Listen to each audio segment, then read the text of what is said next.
The female delivery person working at Amazon Prime is trying to do her job fast. In the images reflected on CCTV cameras, the female delivery person is constantly making mistakes. She parks her car on the grass and goes to deliver the package.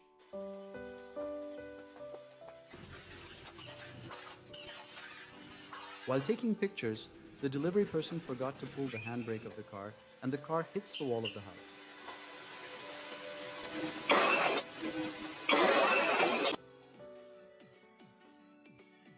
Even though she sees her car hit the wall, she just wants to get away. She walks away from the scene. The female delivery person also hits the fence of the opposite house while fleeing the scene.